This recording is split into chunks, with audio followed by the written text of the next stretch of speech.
Chapter 21. It would work. They can make it work, Jonas told himself again and again throughout the day. But that evening, everything changed. All of it. All the things they had thought through so meticulously fell apart. That night, Jonas was forced to flee. He left the dwelling shortly after the sky became dark and the community still.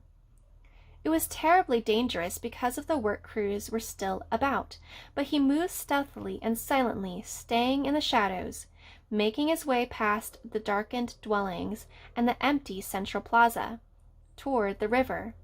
Beyond the plaza he could see the House of the Old, with the annex behind it, outlined against the night sky. But he could not stop there. There was no time. Every minute counted now, and every minute must take him farther from the community. Now he was on the bridge, hunched over on the bicycle, pedaling steadily. He could see the dark, churning water far below. He felt surprisingly no fear, nor any regret at leaving the community behind. But he felt a very deep sadness that he had left his closest friend behind. He knew that in the danger of his escape, he must be absolutely silent. But with his heart and mind, he called back and hoped that with his capacity for hearing beyond, the giver would know that Jonas had said goodbye. It had happened at the evening meal. The family unit was eating together as always, Lily chattering away, mother and father making their customary comments, and lies, Jonas knew, about the day. Nearby, Gabriel played happily on the floor, babbling with baby talk, looking with glee now and then toward Jonas, obviously delighted to have him back after the unexpected night away from the dwelling. Father glanced down toward the toddler. "Enjoy it, little guy," he said. "This is your last night as a visitor." "What do you mean?" Jonas asked him. Father sighed with disappointment. "Well, you know he wasn't here when you got home this morning because we had him stay overnight at the nurturing center. It seemed like a good opportunity, with you gone, to give it a try. He'd been sleeping so soundly." "Didn't it go well?" Mother asked sympathetically. Father gave a rueful laugh. "That's an understatement. It was a disaster. He cried all night, apparently. The night crew couldn't handle it. They were really frazzled by the time I got to work." "Gabe, you naughty thing," Lily said with a scolding little cluck toward the grinning toddler on the floor. "So," Father went on, "we obviously had to make the decision. Even I voted for Gabriel's release when we had the meeting this afternoon." Jonas put down his fork and stared at his father. "Release?" he asked. Father nodded. "We certainly gave it our best try, didn't we?" "Yes, we did," Mother agreed empathetically. Lily nodded in agreement too. Jonas worked at keeping his voice absolutely calm. "When?" he asked. "When will he be released?" "First thing tomorrow morning. We have to start our preparations for the naming ceremony, so we thought we'd get it taken care of right away." "It's bye-bye to you, Gabe, in the morning," Father had said in his sweet sing-song voice.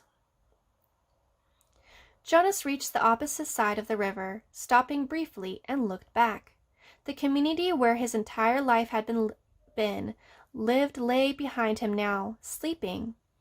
At dawn, the orderly, disciplined life he had always known would continue again without him. The life where nothing was ever unexpected, or inconvenient, or unusual. The life without color, pain, or past. He pushed firmly again at the pedal with his foot and continued riding along the road. It was not safe to spend time looking back. He thought of the rules he had broken so far, enough that if he were caught now, he would be condemned. First, he had left the dwelling at night, a major transgression. Second, he had robbed the community of food, a very serious crime, even though what he had taken was leftovers set out on the dwelling doorsteps for collection. Third, He had stolen his father's bicycle. He had hesitated for a moment, standing beside the bike port in the darkness, not wanting anything of his father's, and uncertain as well whether he could comfortably ride the larger bike when he was so accustomed to his own. But it was necessary, because it had the child seat attached to the back, and he had taken Gabriel too. He could feel the little head nudge his back, bouncing gently against him as he rode. Gabriel was sleeping soundly, strapped into the seat. Before he had left the dwelling, he had laid his hands firmly on Gabe's back and transmitted to him the most soothing memory he could. A slow swinging hammock under palm trees on an island someplace, at evening, with a rhythmic sound of languid water lapping hypnotically against a beach nearby. As the memory seeped from him into the new child, he could feel Gabe's sleep ease and deepen. There had been no stir at all when Jonas lifted him from the crib and placed him gently into the molded seat. He knew that he had the remaining hours of night before they would be aware of his escape. So he rode hard, steadily, willing himself not to tire as the minutes and miles passed. There had been no time to receive the memories he and the giver had counted on, of strength and courage. So he relied on what he had and hoped it would be enough. He circled the outlying communities, their dwellings dark. Gradually the distance between communities widened, with longer stretches of empty road. His legs ached at first. Then, as time passed, they became numb. At dawn, Gabriel began to stir. They were in an isolated place. Fields on either side of the road were dotted with thickets of trees here and there. He saw a stream and made his way to it across a rooted, bumpy meadow. Gabriel, wide awake now, giggled as the bicycle jolted him up and down. Jonas unstrapped Gabe, lifted him from the bike, and watched him investigate the grass and twigs with delight. Carefully he hid the bicycle in thick bushes. "Morning meal, Gabe." He unwrapped some of the food and fed them both. Then he filled the cup he had brought with water from the stream and held it for Gabriel to drink. He drank thirstily himself and sat by the stream, watching the new child play. He was exhausted. He knew he must sleep, resting his own muscles and preparing himself for more hours on the bicycle. It would not be safe to travel in daylight. They would be looking for him soon. He found a place deeply hidden in the trees and took the new child there and lay down, holding Gabriel in his arms. Gabe struggled cheerfully as if it were a wrestling game, the kind they had played back in the dwelling with tickles and laughter. "Sorry, Gabe," Jonas told him. "I know it's morning and I know you just woke up, but we have to sleep now."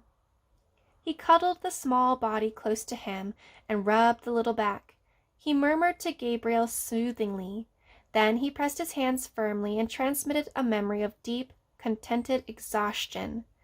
Gabriel's head nodded after a moment and fell against Jonas's chest. Together the fugitives slept through the first dangerous day. The most terrifying thing was the plains. By now, days had passed. Jonas no longer knew how many. The journey had become automatic. The sleep by days hidden in the underbrush and trees. The finding of water. The careful division of scraps of food, augmented by what he could find in the fields. And the endless miles on the bicycle by night. His leg muscles were taut now. They ached when he settled himself to sleep, but they were stronger, and they stopped now less often to rest. Sometimes he paused and lifted Gabriel down for a brief bit of exercise, running down the road or through a field together in the dark. But always, when he returned, strapped the uncomplained toddler into the seat again, remounted. His legs were ready. So he had enough strength of his own and had not needed what the giver might have provided, had there been time. But when the plains came, he wished that he could have received the courage. He knew they were search planes. They flew so low that they woke him with the noise of their engines, and sometimes, looking out and up fearfully from the hidden places, he could almost see the faces of the searchers. He knew that they could not see color, and that their flesh, as well as Gabriel's light golden curls, would not more than smears of gray against the colorless foliage. But he remembered from his science and technology studies at school that the search planes used heat-seeking devices which could identify body warmth, and would hone in on two humans huddled in shrubbery.